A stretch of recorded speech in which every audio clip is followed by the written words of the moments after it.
Lately, I've been talking about dismantling and rebuilding my model railroad. And well, this weekend, dismantling is complete. In this video, I'd like to tell you why I tore out my layout, show you the stuff I'm gonna be able to reuse, show you an idea I have for a track plan, and give you an overall update on what's going on here in the hobby room. If you like what you see by the time we're done, make sure and subscribe, and welcome to It's My Railroad.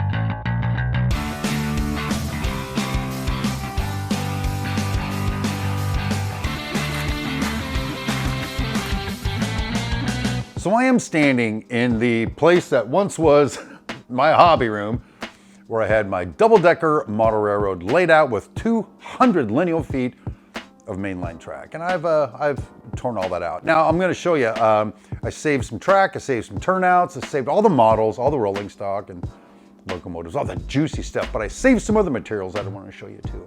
But just before we get into it, 4 things. First thing is, not a whole lot of how-to in this one, but I will show you how I did some things. So hopefully, if you stay tuned for that, you'll enjoy that. Second, why am I tearing this thing out? Well, here's the deal. If you've been following the channel for a while, you know I had a double-decker layout back here, 2 levels.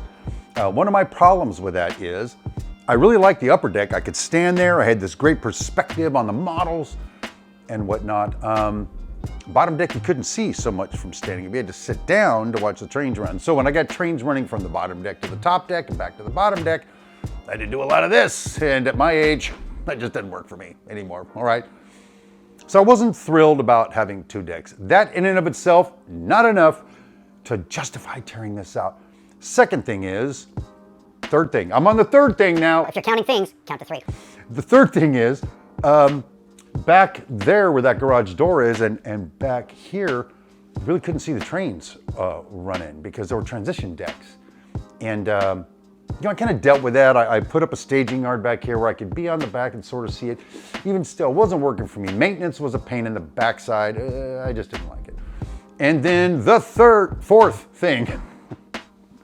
You still counting things? Because we're on number 4 now. Fourth thing is, I had a hard time with the trains making the transition. The grades were 2.5%. Best grade I could get was 2.5%. And I had a place called Dead Man's Curve where it was over 180-degree turn on a 2.5% grade, and my longer trains did not like it and would just rail. So for all those things, I have a 5th thing. If we're counting things, 5th thing. I promise, stick with me. I'm gonna show you some other stuff, not just me monologuing. The 5th thing is... No, I can't remember. What was the 5th thing? I can't remember. Skip the 5th thing. Let's move on. Let's start by me showing you how I removed and salvaged my track and my turnouts. First thing I'll do in a location is remove the turnout. And that's pretty simple. I don't glue my turnouts down normally, but sometimes I solder the rail joiner. So to make it easy, I just snip the track outside of the rail joiner so I can just pull out the turnout. Now there's some areas like here at the Brownsville yard where I've got a bunch of turnouts that I assembled on a workbench, soldered all together to make one contiguous piece. Well, as I said, I don't want to try to unsolder all the rail joiners and all that now. So using the same technique I used for a single turnout, I just went and snipped out all the track and then I pulled it out as one piece. Now it's time to start removing the track, and here's the deal. I use Gorilla Construction adhesive to glue down my track, my cork road bed and all that stuff. But when I put the Gorilla Construction adhesive on there, nice and thin like you're supposed to do, it holds the track down, but I can still pop it off of there if I need to. It works out really well. But in some cases, like over there on the back of the railroad, I guess I was really tired. I put down so much construction adhesive that I really couldn't cut the track off. So I lost some track that I could have saved because it was glued down like it was welded to the layout. Anyway, you can see here that there's this one piece that had enough to hold it in place, but as I started to work it up, it just popped off. Easy enough. That would have been held down later with ballast and white glue, that whole thing. It would have been held down permanently, but that one came up easy. The second one, not so easy. So all I did was took my hobby saw, my razor saw, and just started gently cutting underneath between the railroad ties and the cork road bed. That actually does a really good job of cutting that track back off. And here's the thing, when you're removing your track, you don't want to like pull up on one end because it'll start popping the rails out of the railroad ties and you're not really salvaging anything. So in my method, the saw itself is enough of a wedge as I'm cutting to keep everything in place when you're pulling it off. Now there's one section of the model railroad I did not tear out, and that is my Carleton scene, and here's why. It's already at the elevation that I plan to put the rest of the new railroad. The trains run just fine on it. It's got a lot of switching ups, a lot of details. I really enjoyed this scene, and it's just gonna fit perfectly into what's coming up. I can just splice onto the end and just keep on going. To be respectful of your time, I really didn't shoot any video of me dismantling the layout. If you saw how I built it back in the day, about 3 years ago, I just did those same steps in reverse. I took my screw gun and removed screws.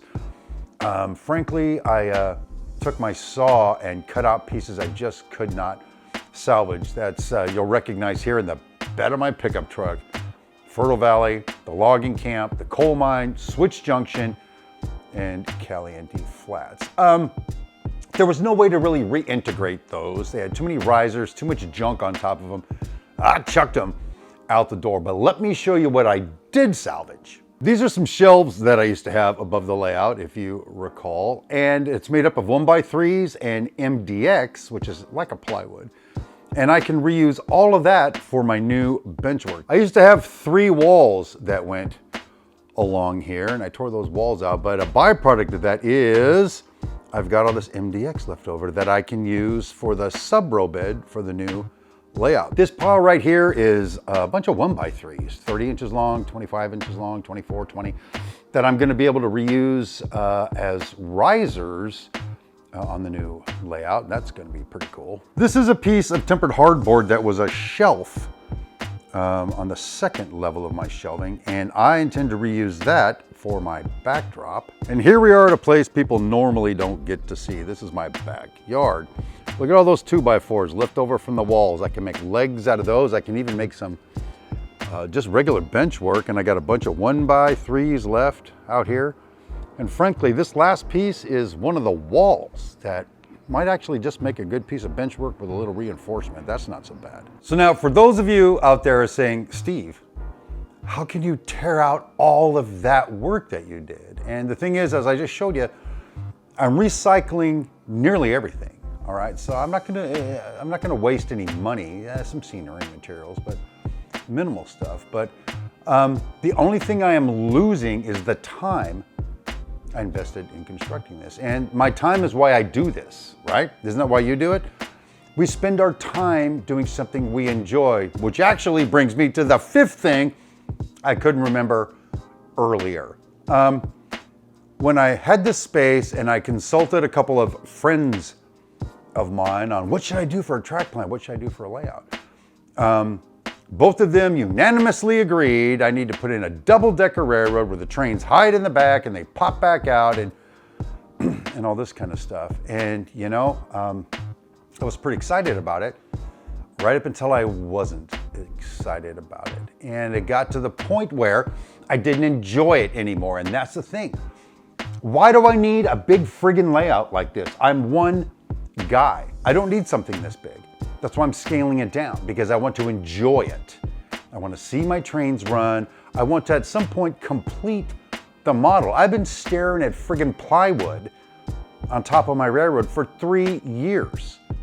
I'm done with that, all right? I want to build something I can manage, maintain, and enjoy. So that's the 5th thing. But now let me show you really quickly my track plan, my idea for a track plan I've got for the new layout.